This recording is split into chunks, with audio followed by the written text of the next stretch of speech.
We should be live now. Very exciting. hmm Hello, John. How are you doing? Not bad, not bad. Thanks for having me on. This is very exciting for me. Um, you are a YouTuber that I have been very excited about. I had actually seen your tweets come up, We should be live now. and I'm hearing myself. Um, I had seen your tweets come up sometimes when I'm doom scrolling through Twitter discourse about all types of like leftist arguments that happen. I think at the Yeah. time I had seen you when the great banana discourse of the summer had A popped great up, one. and I hadn't realized like, oh, this is a YouTuber. Like I had seen like I sometimes will follow like the Marxist writers on Twitter, and when I found out that you were also making this content here and that you had this in-depth video about degrowth and debunking these kind of low-hanging fruit hmm arguments about degrowth, I was really excited because we have some great content on YouTube that is at least left-leaning about all these kinds of subject matters, especially like social, cultural, current events. But there are not that many folks on YouTube who really dig into the theoretical aspects, who would dig into like in-depth reviews of like the political matters with a historical lens and a theoretical lens. Um, and I found that it was really exciting to see that from your channel, and I'm a big fan. Well, say what you like about me. I don't fucking log off, do I? Well, don't continue to. Well, you can log off when you need to, but Yeah. when you're on, we're all happy to see you. I'll Mhm. say. Um, Uh, that's really kind. well, of course. I should also mention too. This is kind of a something that's popped up, but I wanted to address the audience really quickly because we have a bit of exciting news on the channel. We just started a YouTube channel membership, and just I'll quickly mention that if you sign up for $5 a month to support the channel, you can access 4 emojis that will be special to use for channel members in the chat, and also for premieres as well as live streams. That'll include this frustrated emoji of me, this fire emoji, this Karl Marx emoji, and this hot tea emoji. All these are specialties that were made by a good friend of ours, B-Fly, and are really sick. They're kind of like these comic zine-ish designs on these ideas that like the Karl Marx is really sick. So yeah, if you guys are interested in supporting, this is a new way to do so. Anyway, today I'm joined by John the Duncan, or John Duncan, who, as I had mentioned earlier, is a YouTuber as well as an academic. You just published a PhD. Am I correct? Yeah, well, it's submitted awaiting defense, basically. Excellent. Excellent. And it's about human rights, which was the subject of your most recent video, which hmm I was really into. And you talked about sort of the issue of human rights as something that has essentially like a theme of liberal capture to it, but that has also this very kind of radical potential, and that is something that people on the ground who are in leftist movements are using, are still at the very least interested in human rights as a concept to utilize to articulate struggles to make changes politically. You've also got videos on degrowth. You have a video about Chicken Run that's pretty sick. You have a video about was it Shrek 2? Shrek 2, yeah. Excellent. All the big hitters, all the big theoretical texts. Yeah, Shrek 2, Chicken Run. austerity, Yeah. transphobia, Chicken Run. It's all there. Masculinity. hmm So I have a number of questions, but I want to first start out by just asking you about your path here, what your sort of path to creating the YouTube channel, and also your work as far as your study and academia has been. Where did that begin, and what has your path like journey been with that? I keep saying the same thing. Well, I guess I'll start with the academic stuff since that predates the YouTube stuff and ties in. But before I started doing it, I was working for a welfare rights charity, and I just finished a master's degree, and I was which had come to the conclusion during like the research in that master's degree that human rights, pursuing systemic change via human rights legal processes was just not a feasible solution to any problem. But while I worked in this welfare rights charity, I would see people every day describing their problems, their injustices in human rights terms. And there was like a sort of tension in that sort of feature of the world that interested me. And I was out of academia long enough to figure out that that's where I probably should be as just like a person. I'm enough sort of broken to be like, I want to read for about 49 hours a week. And, that sounds about right. Um, and I just wanted to like get into that. But by the time the PhD started, I'd been out for a while, out of the game, out of the academic game for a while. So I thought, what's a good way to prepare, get back into it, and also prepare to sort of teach and get into learning how to teach. So I thought, why not start a YouTube channel? And that's basically what I did. I was just like, this might be a good way to practice both my research skills and my presenting skills. And I think ended up being correct on that. Like, it's been really helpful.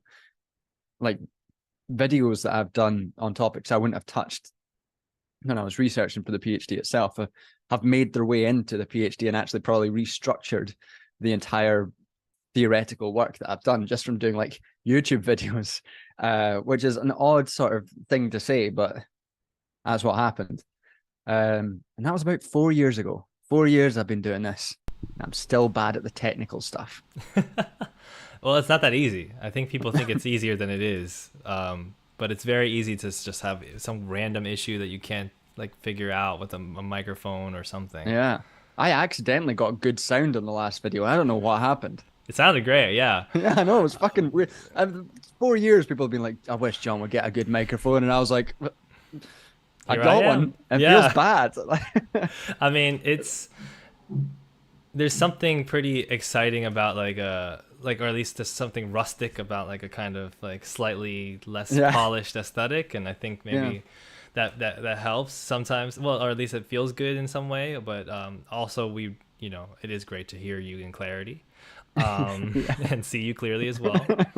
um I'm also curious about sort of even sort of your politics in terms of how your journey has been, in that direction. And Mm. particularly what we wanted to talk about today, with this live stream is something that a lot of people I see kind of comment in my community posts on my live streams, generally asking, if not just for like reading lists, more so to understand these theoretical topics or these historical topics that are often a source of discourse on social media, that people are interested in. They want to learn how to radicalize. They want to dig more into the literature, at least to know what people are talking about. But they feel this kind of unsureness because there's so much out there. And of course, what's out there is often pretty dense and Mm. kind of something that takes usually knowing something else before reading the book to get there. So I want to start by asking you where you began your readings of theory, and how that's progressed over time. Um, yeah, I mean, annoyingly, I get people like sometimes when I'm complaining about things to be like, "Oh, I bet your politics weren't good when you were younger." Annoyingly, I had parents who had good politics, so my politics have been pretty good for a long, long time. So there's like no phases of anything that have like that are scary in my past that people often bring up. So I've sort of been around it for a long time, which is very helpful. Um, like my dad was a former revolutionary communist, and um, yeah, my mum says he was the only revolutionary communist who would plant a car bomb but worry about double parking. Uh, so that's the kind of guy he was. So like they didn't like give me a strict communist education, but I was around enough contextually to find some of the stuff accessible. Um, so for me, it's been like a really slow process of just gaining and sort of refining more and more as time's gone on. Um, YouTube stuff helped when I was younger. People who introduced further critiques, further stuff that I hadn't heard of, and bits and pieces that like even videos which I would look back on now and be like, this stuff isn't really necessarily correct.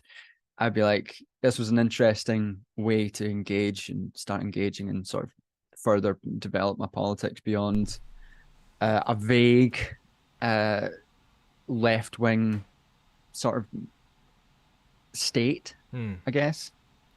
Do you find that there's usually a place of like frustration or tension that it like kind of catalyzes you to dig really into a subject? I mean, that's kind of a trope with YouTubers where it's like one of your videos is about Adam Conover's show, and it's like this premise of you running into the show, being like, "Oh, I'll give it a try," and getting frustrated and being like, "Let me dig into it." A similar thing with the Degrowth video and Peter Coffin's Yeah, book. Is that usually how it works for you? that's how it works with videos often. It's Mm. just like I've said this for years. Like sometimes less often than I'd like, it's stuff that I'm just passionate and interested in about. Uh, and more often than I'd like, it's stuff that I've come across and I've been like, "Fuck, that's annoying, isn't it? This is annoying." And let's spend about 6 weeks of my life reading 9 books to fully describe why it's annoying. Yeah. Um, I thought I was gonna unmute. Sorry, let me hide this person because he keeps asking how everybody's doing, and then like I don't want to be rude, but it's a bit Oh, we've got distracting. Joey from Friends in chat. Yeah, yeah, we've got somebody. Uh, we've got like it was just I don't know. It was like kind of spammy, but like I sometimes get like nervous about moderating people. Mm, Yeah, I think with YouTube videos, it creates this kind of great opportunity to kind of dig down a rabbit hole in that way. And mhm. I think a lot of people really enjoy watching videos like that as well, where it's like, wow, this person that gets really into this one subject that's just stuck on their head, and it has that sense of being really authentic in that way, like you're just talking to some person you've just met and they're just digging deep into this thing that's been on their mind for a month and they've read 5 books about it or whatever. Yeah. um And now when I started doing it as well, I thought that like there's a lot of people who uh, do stuff that annoys them, and it's just sort of very reactive. And like at that time, there was a lot of anti Ben Shapiro, anti Jordan Peterson dunking content, hmm, not Duncan, dunking, hmm. and Not enough uh, dunking content, yeah, exactly. just um, dunking content, guys. and I made like a decision that I wouldn't want to do a topic unless it was something I felt like I could actually add something new to the conversation or new to YouTube, like about. And since then, I've always considered like even if it's something I've been annoyed about, if I have been able to add, if a video has been able to add something new, I've considered that to be a successful video, Hmm. uh, even if it's not done particularly well. Right. Yeah, I think that is also for me something that comes to my mind, but I also recently have tried to like be more gentle about that Mhm. because I do realize I like apparently algorithmically it's even better when you're talking about something that other people are talking about because the recommendations kind of pop it up and people are more likely to follow up, and then Yeah, it's I a mean, matter of the angle or whatever. yeah, I wouldn't say like it's not about like only talking about topics that are new because like lots of people talked about masculinity, lots of Right. people talked about all this stuff. It's about whether or not the argument or the perspective that I've constructed is unique enough to Hmm. justify this video's existence. And that's not to say like lots of people have done really good, just like introduction to concept videos, Right. Marxism 101 videos and stuff, which are useful and good resources for people. But it's just not the sort of thing I would be able to do. And I don't think I'd be particularly valuable as a person to do that. Yeah, I think that especially when you realize somebody else has specialized in this, it's like, okay, Mm. well, either if I'm not really passionate about also doing that, then there's no point in me trying to usurp that or try to be doing something that's already done well. Mhm. I think that that's a really cool segue also because on the subject of Marx and Marxism, I think this is a topic that I think relates really interestingly with sort of this beginner leftism kind of idea, because I sometimes will see discourse about whether or not, you know, can you be a communist or a socialist and not read Marx? Or do Mhm. you have to read Marx when you're first interested in like, non-liberal leftism or in some type of anti-capitalist critique or in trying to know what capitalism is? And of course, there's also this baggage about that being this arduous task. A lot of people, it takes a lot more than even just like a high level reading ability to get into Marx. There has to be this level of understanding context historically and dealing with the math parts and like the value of like a thread and things like that. So I recently gotten into reading Marx, and I kind of, I would say like, if I had to contextualize the people like where I'm at as a leftist, I'm like some sort of like beginning second year undergrad leftist philosophy student who Mhm. like that's how I kind of feel, because I'm just independently trying to dig into like things here and there. And so I'm really fascinated by other people's opinions on like, even like in terms of what a curriculum would be, like what kind of things you recommend to people starting out, that you think, especially in a sequential idea, is good to give people the foundation for getting into the other texts. And so do Mhm. you have thoughts on that? Yeah, I mean, what I was thinking about this and I was speaking about this the other day. I think before you talk about like what you should read and what like all that stuff, I Hmm. think it's often better to become involved in radical groups that you can find around you, Hmm. whether that's like a renters union group or your labor union, or any number of like group around near where you live that is radical, and meeting and talking to people in those spaces and getting involved in action within those spaces Hmm.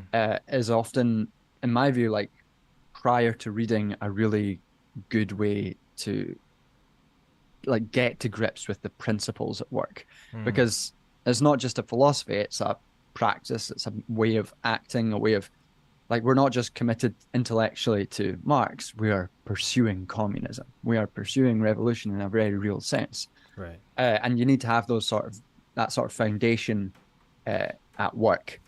And it's also a good way to meet people who are more uh, more well gripped around a lot of the literature.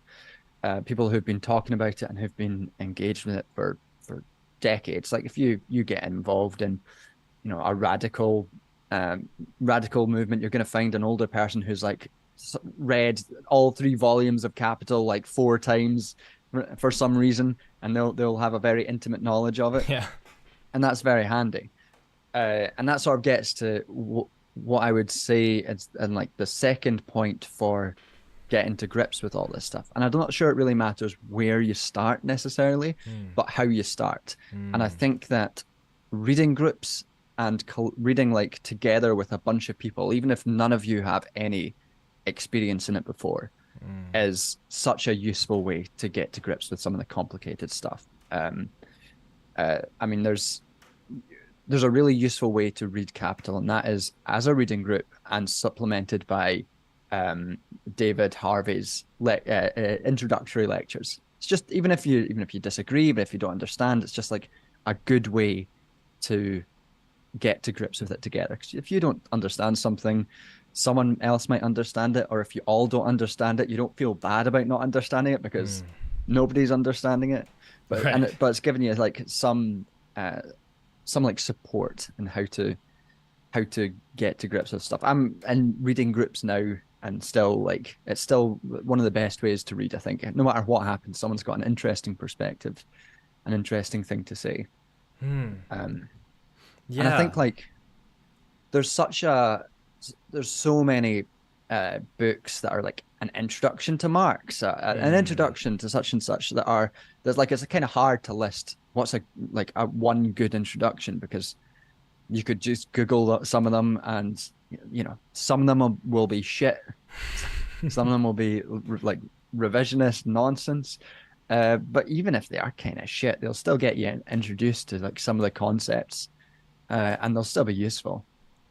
Yeah, I've definitely had that experience of like Googling, even just incidentally, Marx Capital, review, or like even Spark Notes or Yeah, whatever. And you'll find some site that's just like, yeah, and then so summary in chapter 2, he says that capitalism is going to do this, this, and that. And obviously he was wrong because capitalism is still going. And mm, he says that, it contains the seeds of its own destruction, but it's still alive. So he was wrong. So obviously, like, it's just like these very, very particular readings. yeah, And it's funny because those are the same kind of things that people will pull from in like Twitter arguments or whatever and be like, well, obviously you're wrong because I just Googled Marx and this person debunked yeah. it. So One thing I wouldn't recommend and that on that particular point is university textbooks, because university textbooks, like politics textbooks, sociology textbooks, they're simplified at an undergraduate level. They're simplified to the point of being wrong, and that's not just for Marx. That's like I read my old university textbook on like different political theories, and came to the neoliberalism one, and it was just wrong. It was just like incorrect information, and I was just like, well, this is less than useless. So maybe not university textbooks. They're not good. okay, that's fair. That's fair. Also, they're probably way too big and expensive as well half the time. So Yeah. Although you can also always get books for free on sites. there are websites out there. I hear about them. I don't know I hear personally. about them. I've never used one. I No, no, inhaled once. That no. was it. I've been around people who've done it, Yeah. but I personally just don't because I feel like I just would get too scared. You know what I We've mean? all been to those parties where you're on websites looking for books. Yeah, people have different views on that kind of thing. As for me, it's Yeah. just, but I've never reached the genesis of that kind of No. behavior in my life. I usually go to the library instead. Yeah. I am, From A to Z. exactly. I am curious. Then I mean, this is great. I would like as a follow up to ask, what you think is a good way of finding reading groups around you in a local area. Yeah, I mean, if you if you're looking for a reading group, probably less likely to find a reading group in like a local area stuff. It's probably more likely to be something you're gonna find in online communities, Hmm. just because a lot of it's kind of sparse. If you're in university, it's going to be easier because people are more likely to be looking for reading groups in universities. Hmm. Um, if you want it to be associated with work that you're or organizing, or voluntary work that you're doing, then I mean I would recommend to everyone who's lives in a place where one could exist to look up, see if you've got any renters unions around you, Right. because they tend to be extremely radical, and they tend to have people who can get you into further radical spaces. Excellent. Excellent. That's a very useful tip.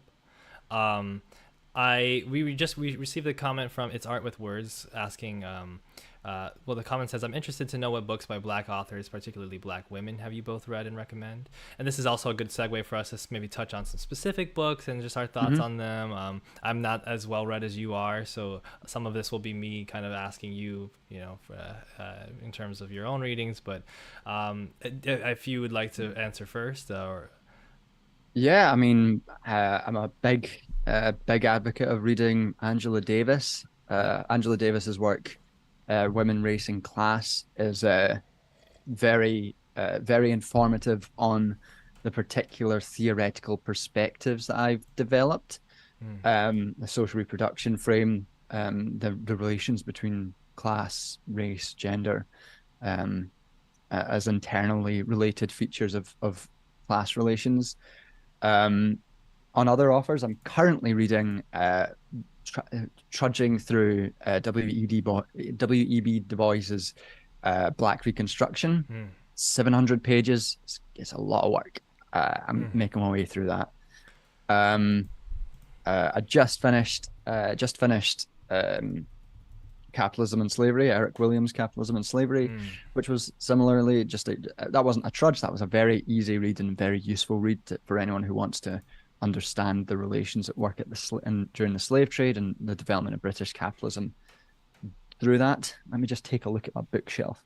I've got Mm-hmm. so many books on there. See, oh God, um, That's cool. uh, I need a bookshelf.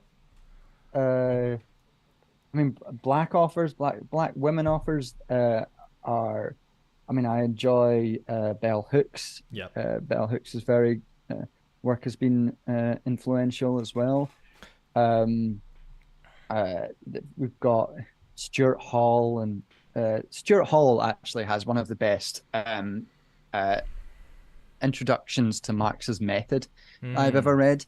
For anyone, it's complex, but it's like the best, in my view, the best description of Marx's method and the way Mm. to understand abstraction as he uses it as part of his methodology. Right. Um, Yeah, Stuart Hall also has like a lot of the text that was published from Stuart Hall, or just work that's out there from him, has been in his lecture form, and mhm, sometimes there's a lot of sort of lectures that have been uploaded of his.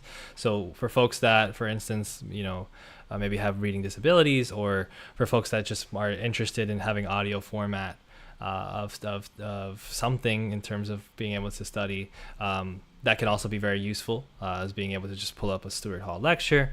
I'll tag in a bit as well. I was also going to say Angela Davis, of course. I had mhm. recently been reading an essay of hers, Women in Capitalism, for a particular. I think I was working on it for an essay, but I'm not quite remembering at the moment. But I'm really sort of fascinated by her formulations about this kind of understanding of pre-capitalist formations of gender and production of production and labor, and how that relates. And this is something you touched on with your transphobia video as well, in terms of how gender constructs are so reinforced often by fascist ideology, by fascists in Mhm. coordination with liberals, as a way of sort of segregating, dividing labor to be in that way more easily controllable, because you have this idea of the male-oriented labor, the factory labor, for instance, and then you have this idea of like this domestic labor of children raising, etc., etc.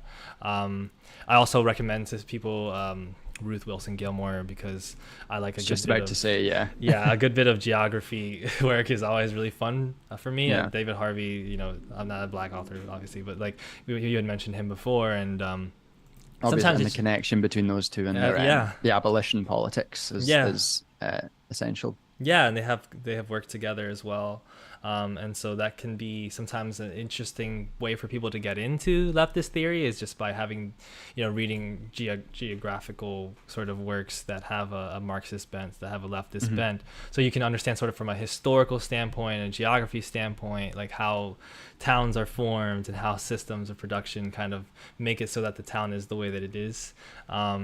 And I think that that's very fascinating, and particularly with Ruth Wilson Gilmore, she's fascinated. She focuses a lot on the concept of abolition, which is something Mhm. that, in addition to Angela Davis, is something that has been in a lot of sort of discourse online as well at times, Yeah. because as of recent, with people's skepticisms about abolition and things like that, and whether or not Yeah. people are actually reading the text and things like that.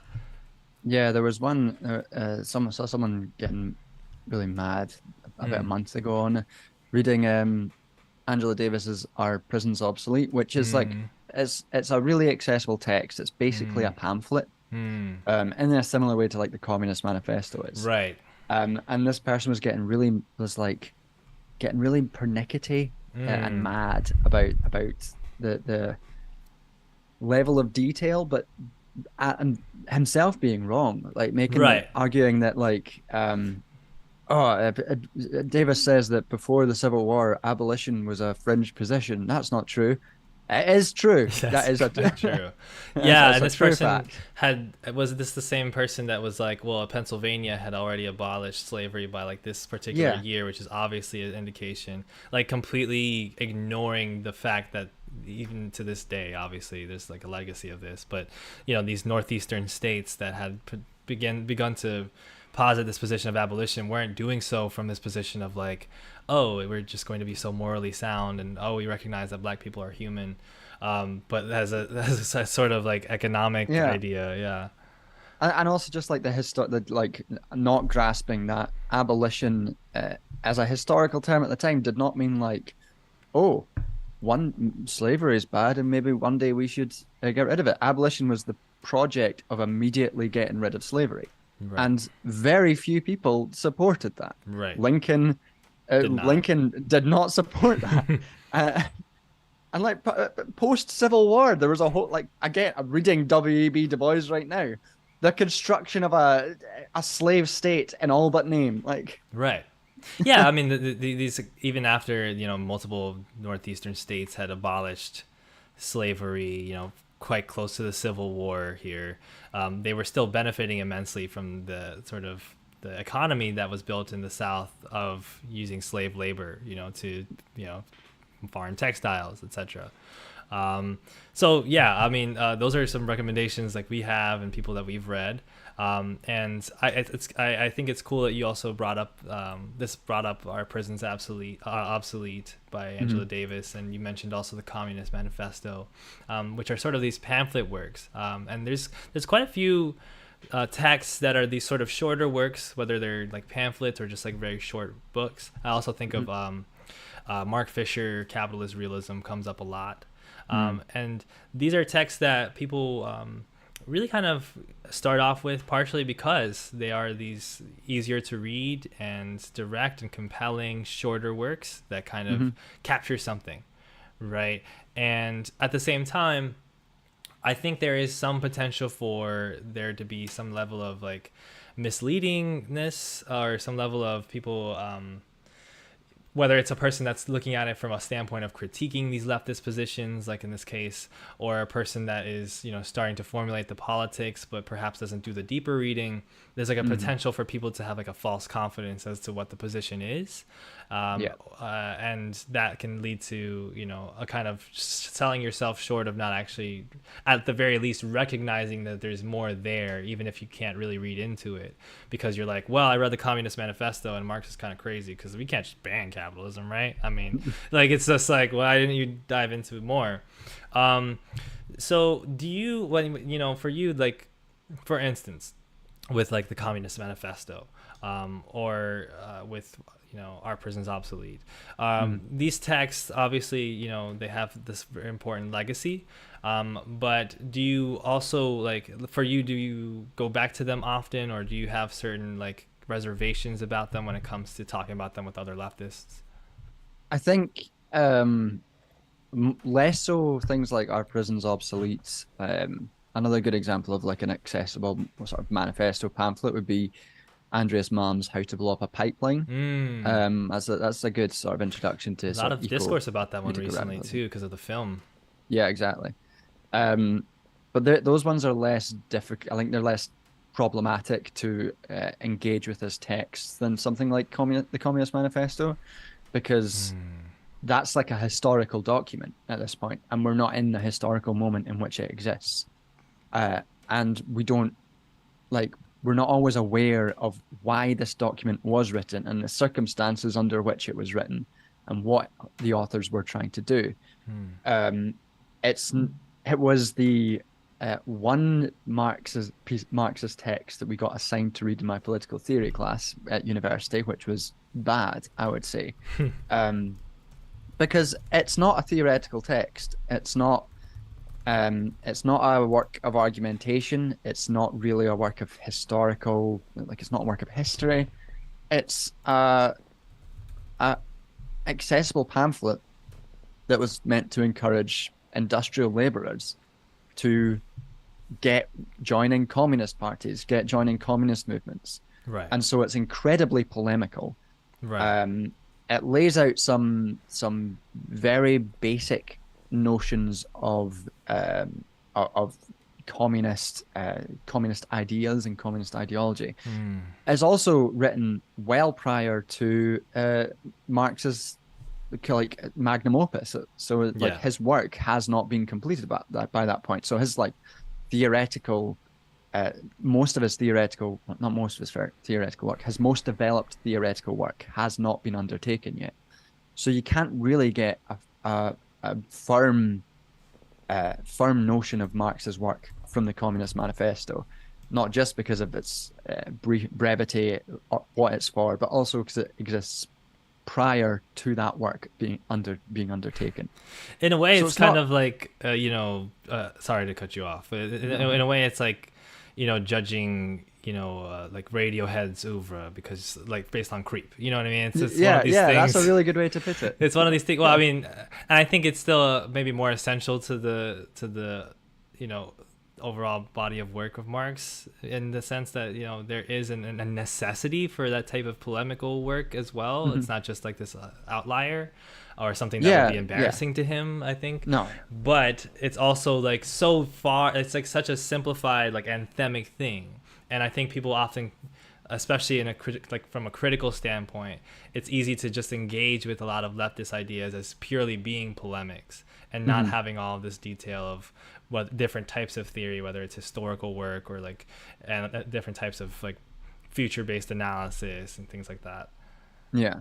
I mean, it's valuable to read. Yeah, It's like very short. You right. can get through it in an afternoon, Yeah. and it's valuable to read for a number of reasons. And it is an interesting historical document, and it's interesting to see Marx and Engels write polemically. Um, Yeah. the context on which it was written is very funny because I think Marx was sort of told or contracted to write this manifesto, and he put it off for months and months and months and months because he was an awful procrastinator until eventually he was told, "Look, you've got 2 weeks or we're dropping you." At which point he was like, "Fuck," and just blasted it out in 2 weeks. Yeah. Um, He just like me for real.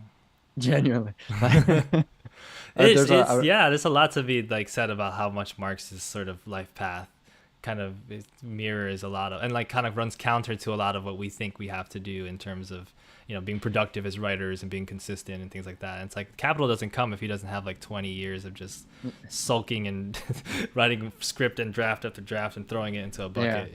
and having support from his from his best pal. You need at least one rich friend. Yeah. It's very important in life. This is a very exciting part because now I feel like this is a good way for us to now just sort of talk about thoughts on books and things like that. Mhm. And I think this, now that we've also done that primer work of like, telling people to go to reading groups and giving people some understanding of like what it's going to be like in terms of doing the reading. I want to ask you about just certain topics and books and ask you what your thoughts are on it, and like Mhm. what kind of reading it would require from a particular viewer, but just in general. So one of the things that you dig into, and like it's on your Twitter bio, is austerity, which Mhm. is partially like a big part of what fueled your ability to counter the critique of degrowth as austerity, right? But I'm Yeah. curious about sort of your standpoint on austerity because it's a subject that we covered in our most recent video about public libraries. In particular, I looked at the recent book by Professor Clara Mate, about austerity, which was the Capital Order, and it was sort of about how liberal and fascist regimes use austerity and collaborate Mm. to promote austerity, and how the historical basis of that post Italian sort of revolutions in the early 20th century in Britain. But for you, austerity as a subject matter, what's your sort of background with it, and what kind of texts do you think are like really important to you on the subject? Mm. So, a lot of my work in austerity and understanding what austerity um, is understanding it not just as a process of like cutting things or an ideological process of like being perceived to save money Save in money, yeah. areas. Empirically, that's not true. Mm. Austerity often costs money or doesn't doesn't produce the growth that they claim it produces. But that's by the by. The main issue for austerity is about um, rearranging social relations in favor of capital, and Mm. that goes along labor, class, gender, racial, disability lines as well, to always reaccumulate the relations that are required for capitalism to be maintained, which is Mm. why austerity happens after crisis, when those relations have been challenged and are open to challenge. And understanding that process, that as a process, uh, books that I think are useful, which aren't necessarily um, about austerity itself, but are really useful for understanding that process of reaccumulating social relations, are books like Sylvia Federici's Caliban and the Witch, about Mm. the creation of capitalist forms of patriarchy Mm. as part of primitive accumulation as capitalism started. And there's a book that I constantly talk about on the channel or on streams, or I've read it about 4 times. Is this? I'll just get it from my bookshelf. It's Mm-hmm. this book, Social Reproduction Theory. Yes, yes. John, you seem tall. Are you a particularly tall person? Oh, he's not. You seem tall, John. I don't mean to interrupt you. Are you tall? I am a tall person. Okay, Yes. good, good, good, good, good. Is that okay with your viewers? They Do you better be. only? I'm a fairly tall person myself. Okay, it's not just this isn't just a pure shortkin channel. No, no, this is a tall boys club. I think. Tall Boys Club, yeah. Tall boy reading club. Stuff goes on the high shelf. Um, yeah, this book, Social Reproduction Theory, it's an edited volume edited by Tithi Bhattacharya, and it's just great. It contains loads and loads of essays, some of which deal directly with neoliberalism and with austerity, some of which are less directly so, but all of which are about that sort of thing of accumulating social relations via the relationship between the state, the market, and individuals in terms of social reproduction. And this whole is a whole series by the Pluto Press.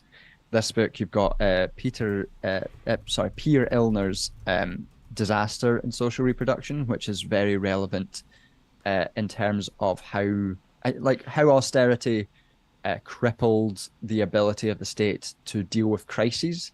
And what thing it was written prior to COVID, but has like a postscript on COVID, but focuses on things like Hurricane Katrina and the ways in which state capacity was hollowed out in very racialized ways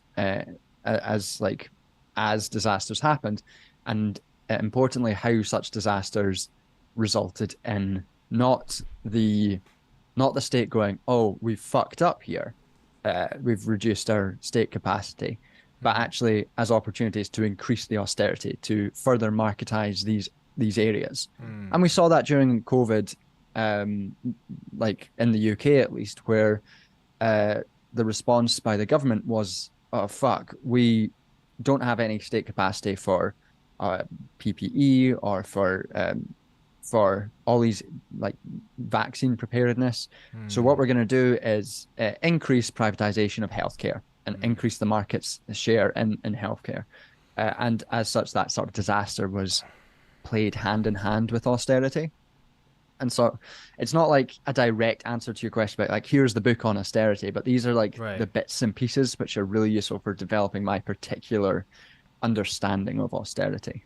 Yeah, I mean, it's such an exciting insight, and the term social reproduction even is like such a it really like it's energizing to me because it's something that I think I always struggled with conceptualizing. From my background, I grew up in a household where my parents were quite the opposite politically. Like they're quite right wing in a lot of their tendencies, and I also just didn't have much of an interest in political discussion at all, right? It was more so just generic sense. And I had taken a lot of time, trying to figure things out, but I found myself kind of always mystified by a lot of things in terms of like, well, I know certain things are bad. I know this guy's bad, but I can't really understand all these big words that they're using to describe why, And austerity is one of these things that And I think this is a central tension of a lot of the sort of left versus liberal conflict ideologically, because when you grow Mm. up with liberal politics and you grow up in a liberal hegemony, when you come across these things, right, like an austerity policy, and you see how obviously it does all this damage and doesn't solve the issue that it's proposing to solve, you're sitting there like, well, why is this happening, and why is this so incompetent, and why are they doing this, and that? Similar to how a lot of people will be, it's just so frustrating that people just don't understand the value of this, and that. And it's maybe one of the best general feelings or insights that you get in general with leftist theory is this idea of like, oh, this is intentional. Like, oh, I Hmm. finally figured out that this is intentional. And this is why, because it's not just a nebulous, these are bad people.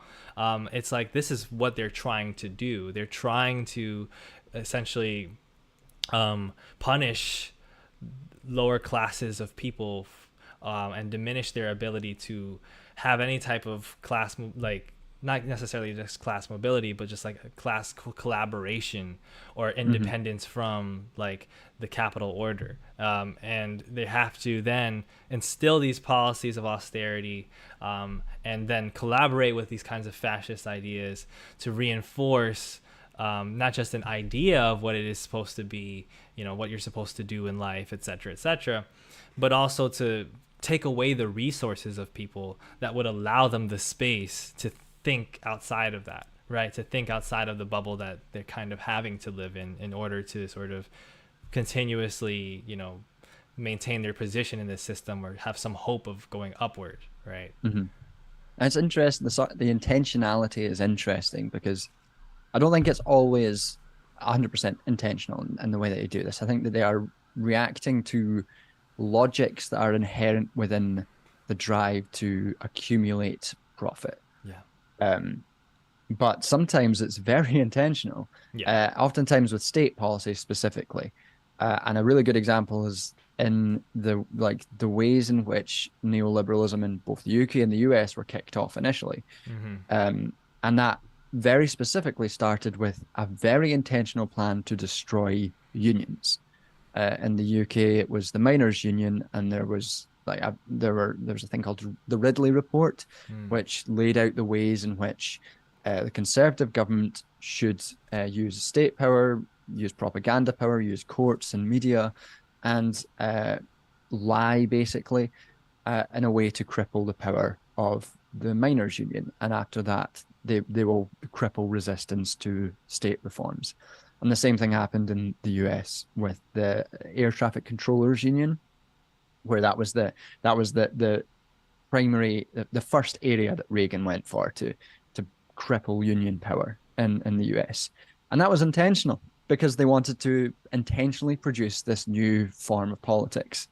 Uh, yeah, I think that it's sometimes a tricky line to tread in understanding the intentionality versus the The reacting logic. to the internal logic at play.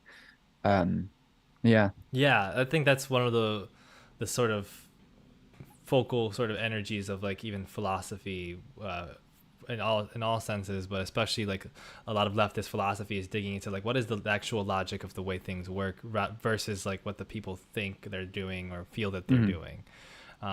Because it seems like there's things we can catch, like consistencies.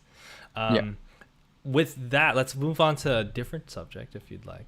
I would love to, we had talked about Marx really quickly. A fun discourse that people tend to have is just arguing about what their favorite sort of Marxist or Marx texts are.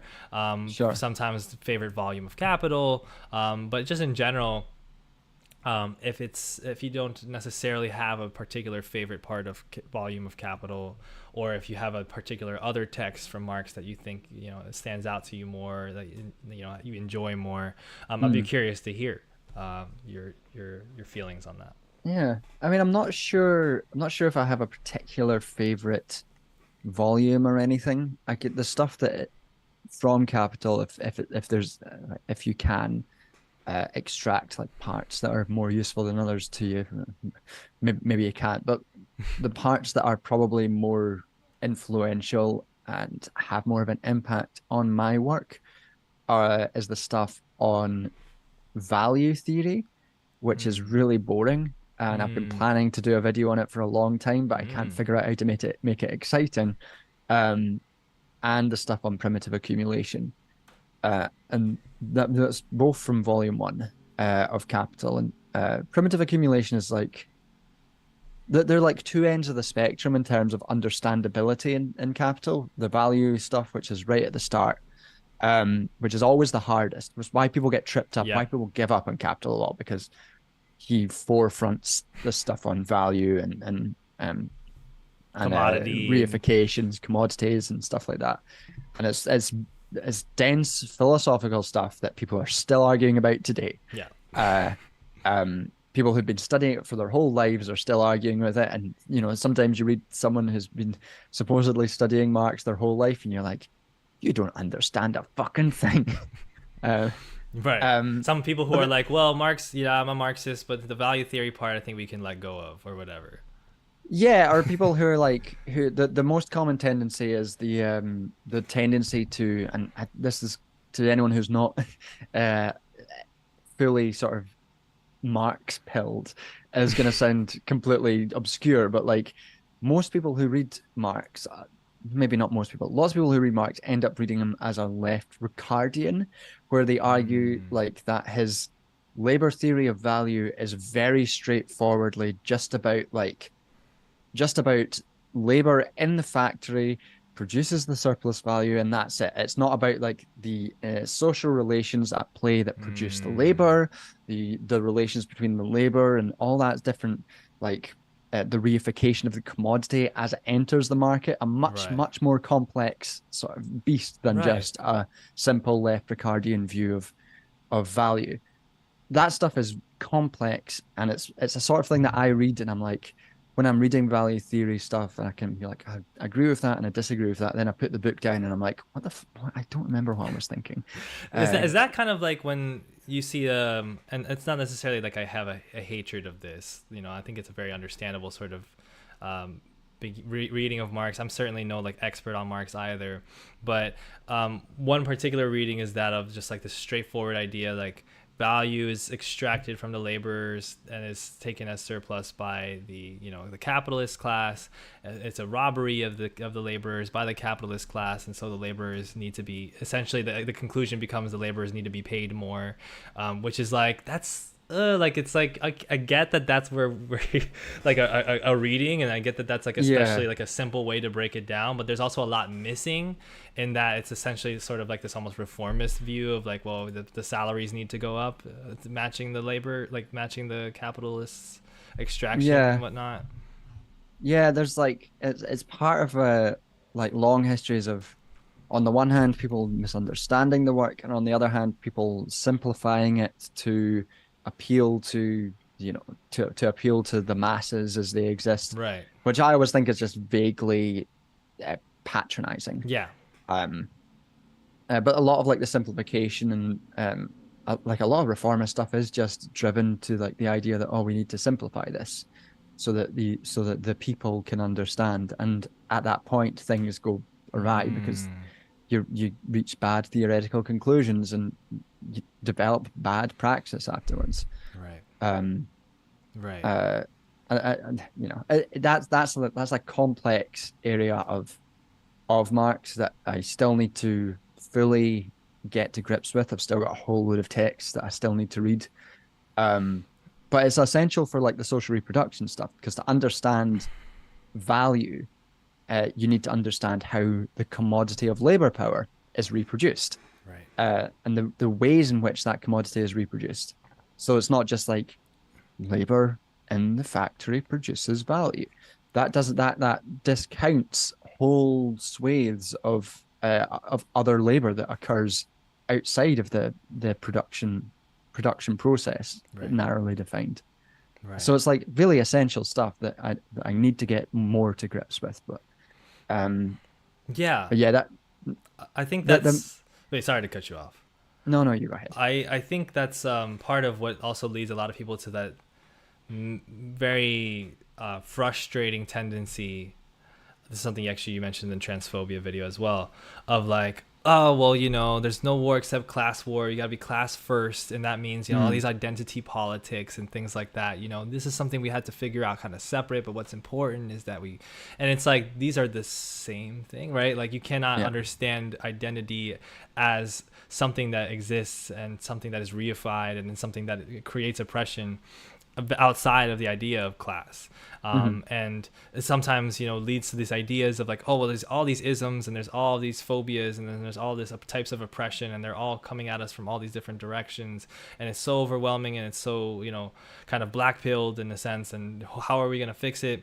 And it's like, in a sense, it's kind of also uplifting to recognize it all as being part of one thing, right? Hmm. Because it's like, rather than discounting one as part of your sort of praxis, it's understanding that all of these are sort of united in the same necessitated tendency of the capitalist system. Like, you know what I Yeah, mean? and yeah, no, exactly, and it's when people talk about the notion of like class reductionists, Right. what I think people get wrong is that they say, oh, class reductionist, that he would like usually he reduces everything to class.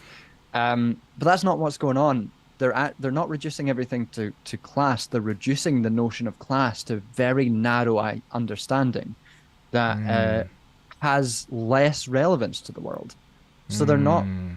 they're being class reductionists in the sense that class becomes less important if you view it from these people's lenses. And I find it just immensely frustrating. People like Ben Burgess are talking constantly on this sort of train of like, oh, these are the class issues and these are the identity issues. Right. And then when you challenge them on it, they say, well, of course, trans people often live more in poverty. So there's a class issue there. And you're like, no, you've misunderstood what's going on. You've fundamentally misunderstood that the reason that there's transphobia is because regulation of gender is essential to capitalism, Right. and that's part of patriarchy as well, and Right. they're the same system, and you've Right. misunderstood it.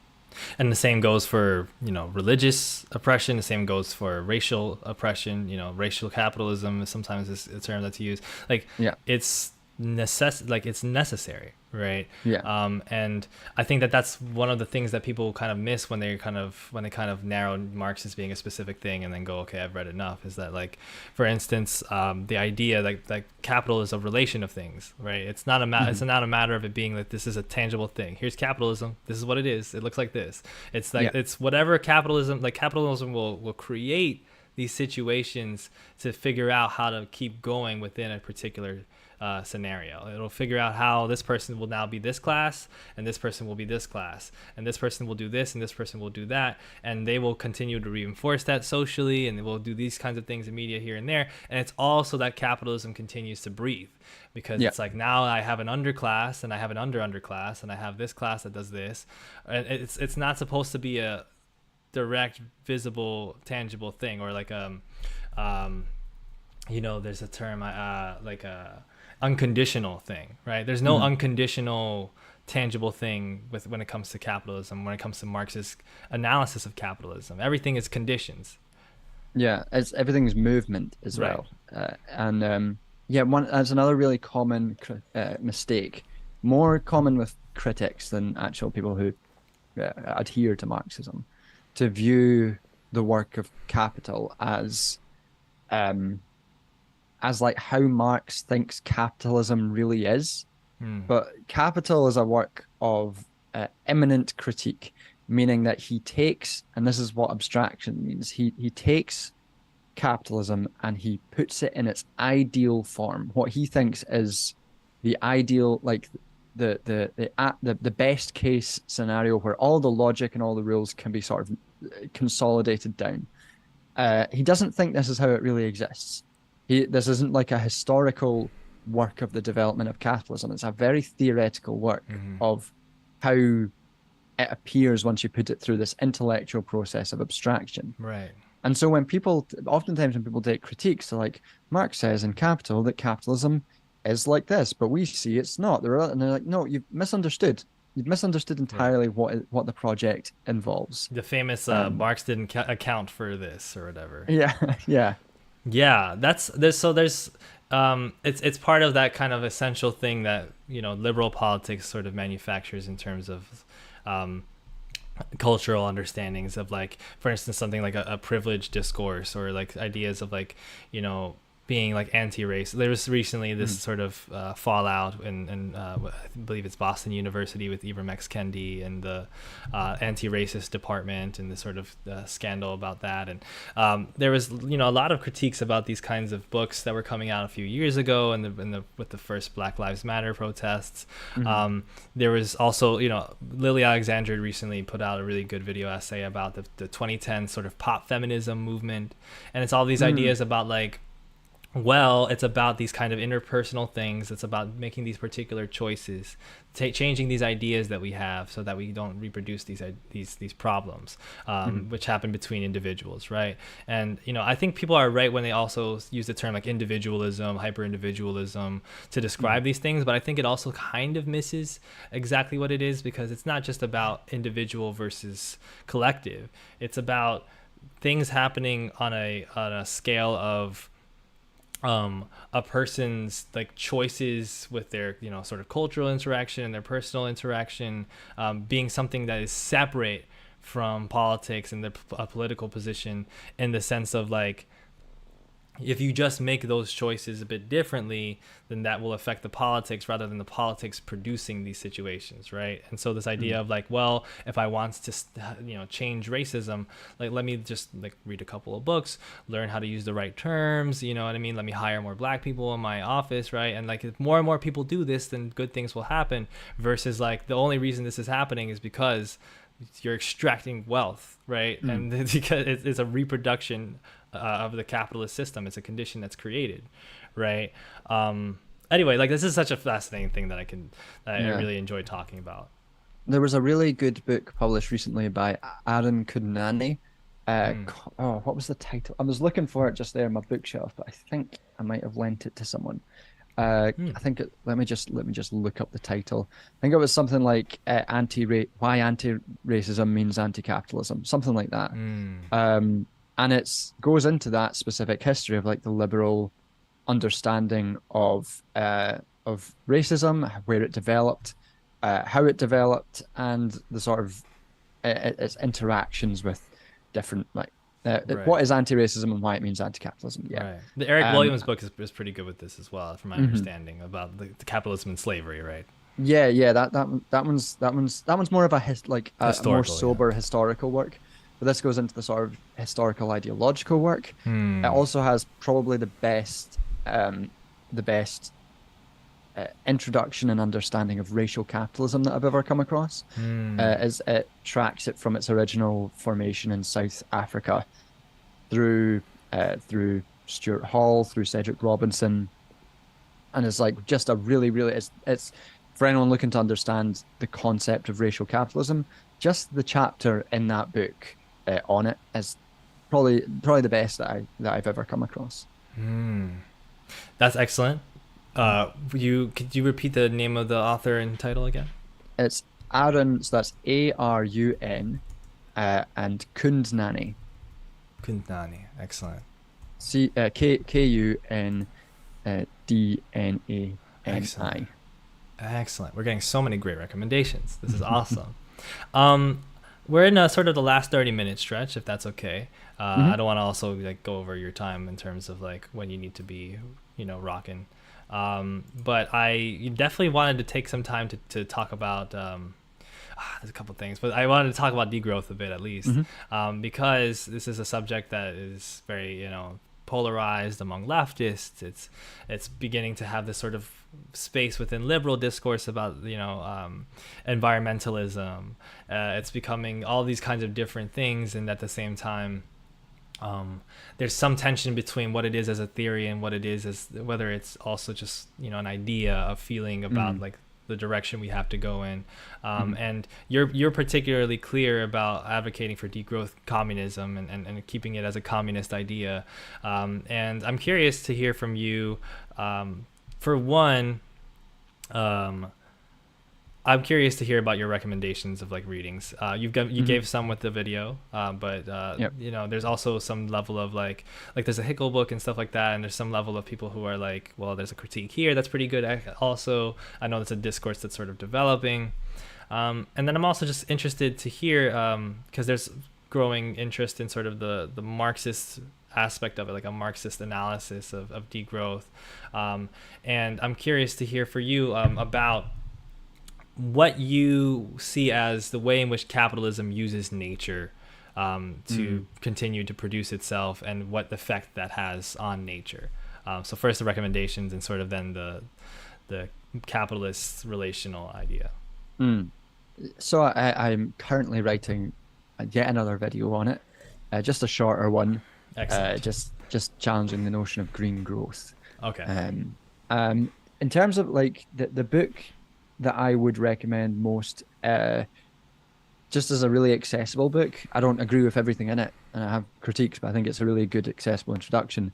Is the future is degrowth, the Matthias Right. Schmelzer one. Um, I just think it's a really accessible book, and it's just good at laying out very clearly what it is, what it isn't. It's got some internal contradictions between how it wants Mm. to present itself, mainly in terms of like some of the stuff between how it uses feminist socialism and like how that appears in its theory. I can't remember the exact details, but I remember I had that critique um when I read it. And there's also, I think, tension in it between some of the more um reformist aspects of degrowth, which I think exist, and some of the more revolutionary stuff that exists as well. Um, but I think it's still probably the best introduction to the topic from a left perspective that I've read so far.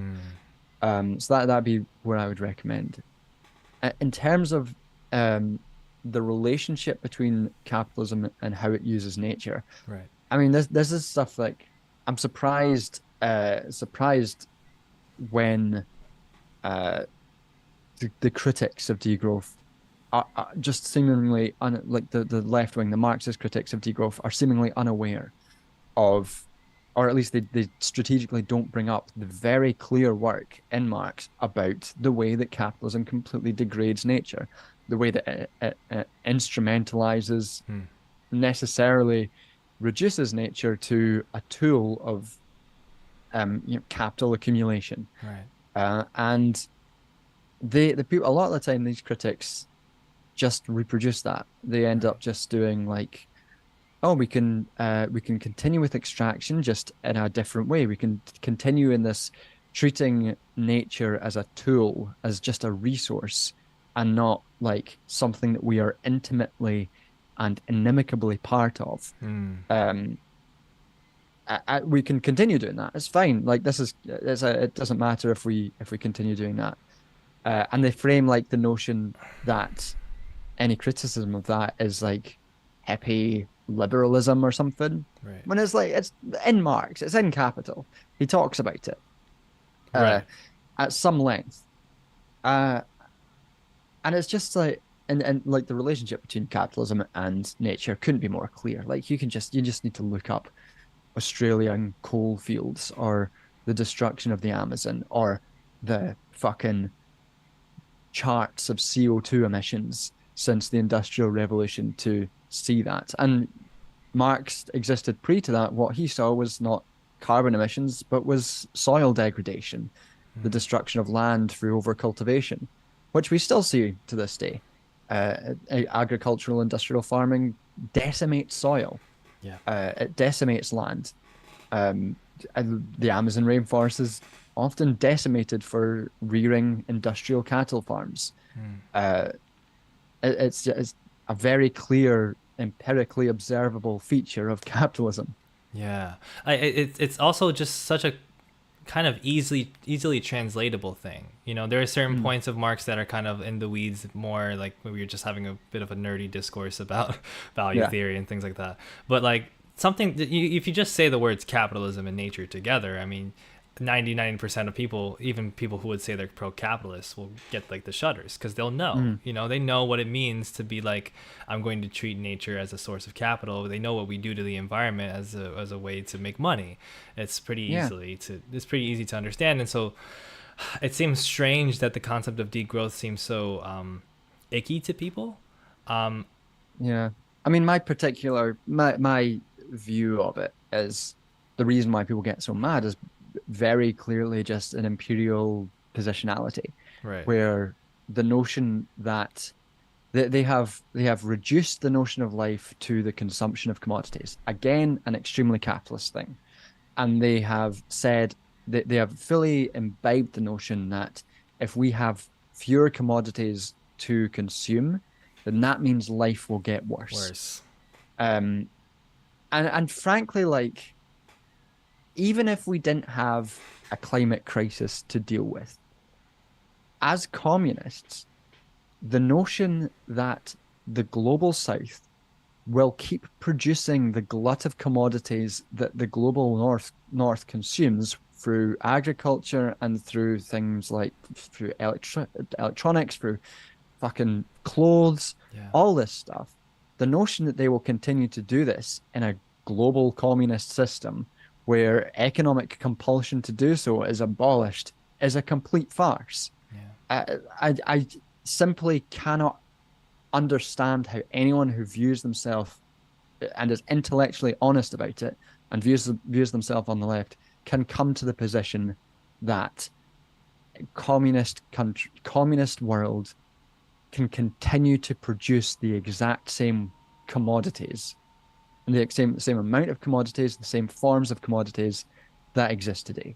Something will change, Yeah. and that's not bad. It's fundamentally the opposite. Like it's like Yeah, fundamentally, by being communist, like this is part of what you're saying is that this is not going to happen, right? Like the whole yeah. reason that these things are produced is because they are to produce inequality.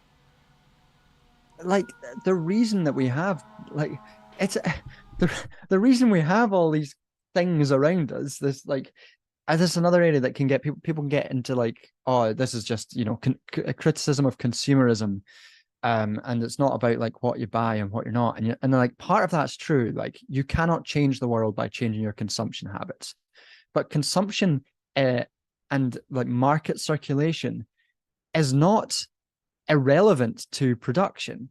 And the notion that an intellectually consistent Marxist could come to that conclusion is a farce to me. They are necessarily fundamentally related. Uh, the market, the consumption of the commodities is where the value is realized. So it has to exist. So there's no denying that these sort of this consumption that we take, this extraction that we take.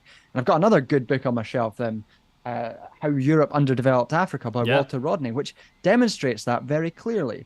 The complete theft of life, of resources, of at this point of carbon budgets returning to degrowth and returning to things like green growth, Hmm. which probably doesn't exist. The That's theft of global carbon budgets from the global south is all innately connected to global imperialism, and there's no way around it in my mind.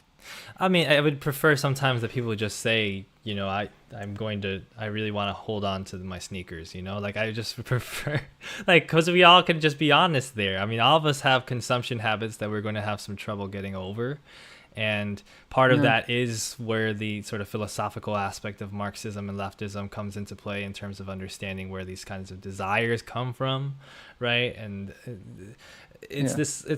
it's where like sometimes like the idea that the personal is political is something that can be overwrought and kind of be captured by liberal politics, right? This idea like what we just went over of people being anti-racist by being nice to black people more, but like it's not that the personal isn't political, it's just that there has to be an understanding of both doing both at the same time, right? And that you're not going to be able to, for instance, radically change the forms of production if you don't also welcome a radical change of consumption. It's pretty Yeah. fun. It's pretty, I feel like, elementary that production and consumption are intertwined as part of Marxist theory. Yeah, and like the straw men sort of view of it does just frequently like get reduced to the notion that degrowth is arguing that we change, that we live Stop eating individually meat. live Yeah. lives of like austere lives of you know, like hippie communes or something, and that will somehow change things. But that's never, in any left degrowth literature I've ever read, never once has it come up as a as an argument that's been made. Um, Maybe it's. I think it ties to people's reticence with the particular capitalist logic, and this is something that like this is something that happens with like a lot of mainstream conversations of like veganism, for instance, mm, or like this idea of protesting something by not consuming it, like the boycott, where there's this obvious problem with the idea that like, well, if we just stop buying it, they'll stop producing it. Where people would make this argument about bad video games or like mhm. about veganism, for instance, like and it does have this particular reliance on like sort of the supply demand theory of like Yeah, that's the as only if reason that they produce it is because people are buying it, right? Which yeah, is as if demand isn't like produced by the supply in the case in the first place anyway. exactly like there's reasons why we are boxed in to make these decisions, Yeah. right? There's reasons why, like it is part of the cycle to produce and this is where we come back to austerity, right? Hmm. The conditions continuously have to be produced so that people are reliant on these modes of consumption. Even if you want to word it as like people are so despondent or alienated that they have to buy the shitty video game every year, even if you want to word it that Right. way, like it can be a lot more complex than that, but it can also be that simple. It's just a matter of understanding that like yeah, like it's going to be different, and that can't be something like I get it because we all think of ourselves as if we're going to be way more up for the revolution than maybe we are actually going to be in reality. And we all like to think that we're going to be, I'm going to produce honey with my village and stuff like that, and we're going to be fine. It's obviously going to be difficult, but like what we're doing right now is difficult. That's the way I always Yeah. look at it.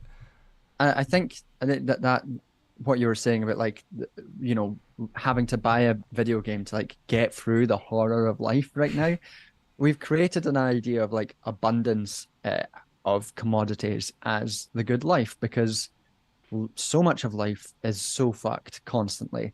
We've got so little free time. We spend so much of our money on rent. We have little control over our lives and over our workplace. We're under existential dread from climate change. That the notion that then, like, and this is why I understand, like, people who first come across degrowth, why they might have a knee-jerk reaction. The notion that someone would come along and say, ah, you can't have that thing, that luxury anymore, why you'd be like, well, fuck you, Yeah, man, life I is need hard. that thing. Yeah. But like an important part of degrowth, an important part of communism is creating abundance in other ways, is creating free time to allow yourself to live a life, is not paying like an inordinate amount of rent to some fucking leech uh for the privilege of living, is just being able to live in a good house for free, and so you don't have to worry about that part of your life constantly, is being able to share childcare with members of your community, share the ability to live with members of your community, is to be able to like go to publicly accessible gyms without paying loads of money and being like being secluded from those areas of Yeah. social life, is be able to use public transport without worrying about the cost of it. So you Right. don't have to worry about putting petrol in your car or paying your insurance because you can just use this free transport. And suddenly you've got abundance everywhere. And it doesn't come from the commodities that you consume, it becomes from leading a good life. Yeah, it's a good life is so different from what we attached. I mean, this is a great transition into what I think will be like sort of a last part of our conversation, um, because there's a sort of philosophical thing that we kind of have to sort of grapple with, that I think is one of the more compelling parts of leftist theory a lot of the time, but also can be very Mhm. controversial and very easily co-optable in a lot of ways. But the sense of like, who are we as human beings? Like, how do we change as human beings to be better people? Like, how do Mhm. we, what are the things that we're doing that are causing us harm? And where does that harm come from? And all these kinds of things. It can be very sappy. It can sometimes be easily derided. And a lot of it can be, substanceless if it's detached from having this material analysis. But we've kind of been talking about some of these more material issues for a while. So I'm curious then for you, if there are certain philosophical texts or ideas, for me, like I talk about Buddhism a lot here, Mm. and that's something that has been working for me, and something that I think has a really interesting relationship with Marxism that I'm trying to sort of study and cultivate a bit more. But Mhm. it's as that sort of works for me as an example of like philosophical understandings of like the way that we live and the people that we are and who we're meant to be, as part of understanding how to be like part of the process of also becoming people who change the world in these sort of material ways, right? Mm. So yeah, for you, do you get into any things philosophically that help you with those kinds of ideas? Uh, I mean, I wish I did. I wish I had something more than just being like a general vibe of don't be a fucking cunt. It's always a good place to start. Like I've it's been a long time since I've done moral philosophy. Mm. I sort of did a bit of it in my undergraduate degree. But it's never been something that I've been uh particularly concerned with. And Mm. I think someone was asking me on my stream the other day if I had any like underlying moral commitments. Mm. Or no, no, that not that. If there was any underlying moral commitments, that was something that was sort of a general moral commitment that I think could be uh informing how to lead a good life. And I don't think there is. I think that like a fundamental part of Marxism is the notion that all forms of human life are historically and socially contingent. Mm. And as such, the forms of morals that we hold on to are contingent to our social and historical moment. Mm. And that's if the human rights stuff and my like the perspective that I um project in that video is very much that. This is a historically specific view of human rights that rejects the notion that they are an all encompassing moral philosophy that should inform all aspects of life. It's a very contingent phenomenon. Um, and I sort of just I try to I mean in a basic sense I try to do what I can. I try not to be an asshole. I fail at that frequently when I'm annoyed. Uh, but and I try to do what I can to uphold the revolutionary like political commitments that I have, and I fail at that frequently as well. But like, Mm. fucking Yoda in the Last Jedi said, "Failure's the best teacher," and Mm. Mm-hmm. Yeah, I mean it's, and this will sort of be my last question. It is a very important thing of the trial and error and the continuous sort of critical re-examination of yourself, of being like, of course there are some times where you just need to put that down and just move and act, but there are also then times that you need to carve out space to say, let me reflect and let me yeah, figure out if there's something I'm missing. One of the biggest ways this manifests for people that I think can be counterproductive for their pursuing of more leftist politics, or the pursuing of trying to become more, political actors, praxis, whatever, but also just in general, something that can be really inhibiting, is this kind of thing we call blackpilling right now, right? There's this idea mm, of doomerism that I come across a lot on my channel. And I think part of what I do with my videos also is to try to at least offer some level of forward looking, some level of optimism. I find myself a person that needs to be optimistic all the time to just run. Like that's just one of my necessary parts right now. yeah.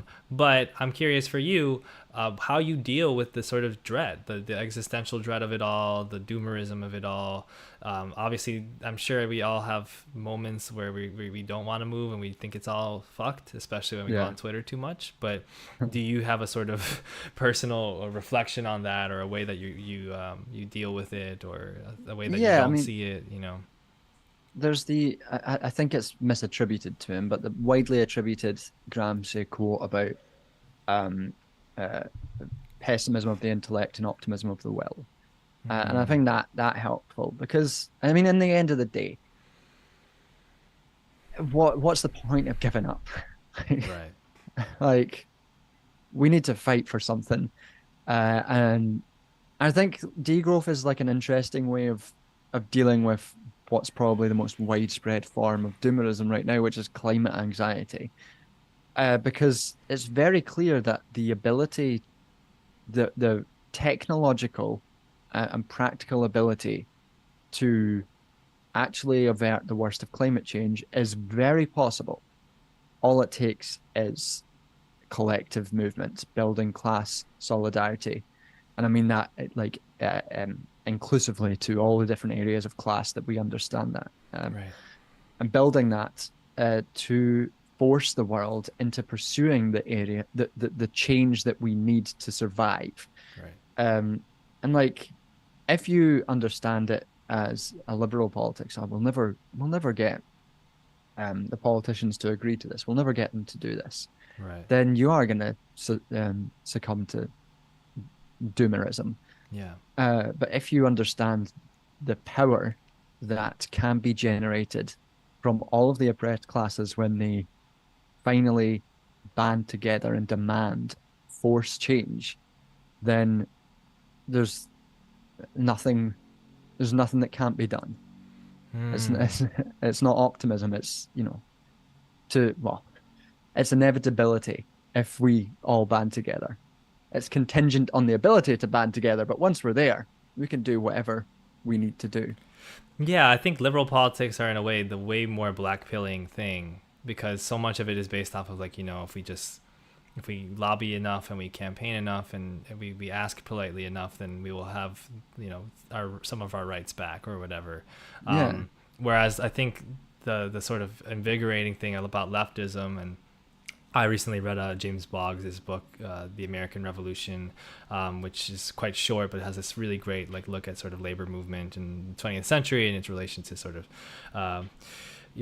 racial oppression. But he has this quote that rights aren't something you make; they're something you take, right? Hmm. And this Hmm. idea of like, oh well, I'm not going to ask anymore. I'm going to act. And whether I fail or succeed, the fact that I'm acting towards this thing is what makes my life purposeful. It makes me happy. Yeah. Even if it makes me sad, it also makes me happy.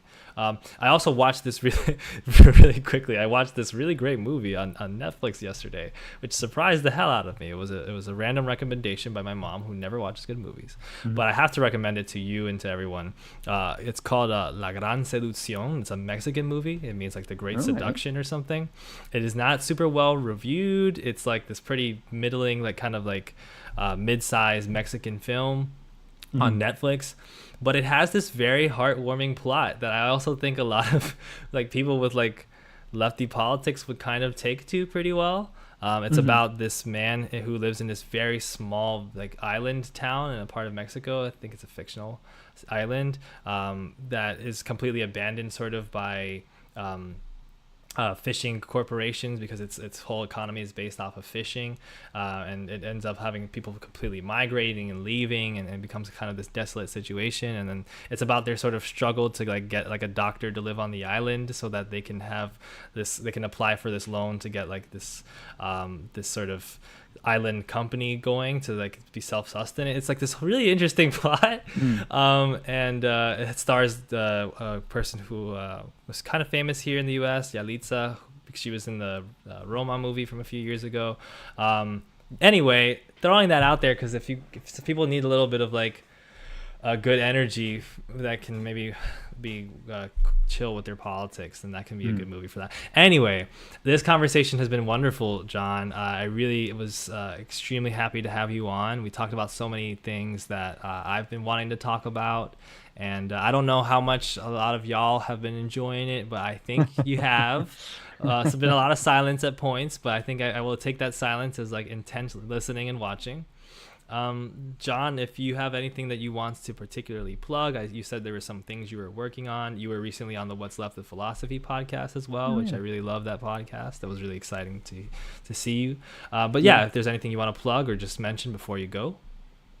Not really. Just fucking watch my channel. That's all I got going. Excellent. Watch his Yeah. channel. The new video about human rights is really great.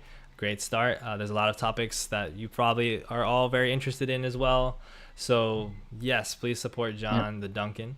And thank you for coming to the live stream. And once again, we have a channel membership now. We've got some special new emojis in the chat that are only accessible to folks who become members for $5 a month. So thank you all for coming, and I'll see you all soon. I'll be streaming more often.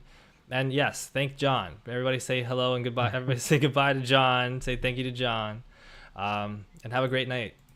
You too. Thanks for having me. It's been a pleasure.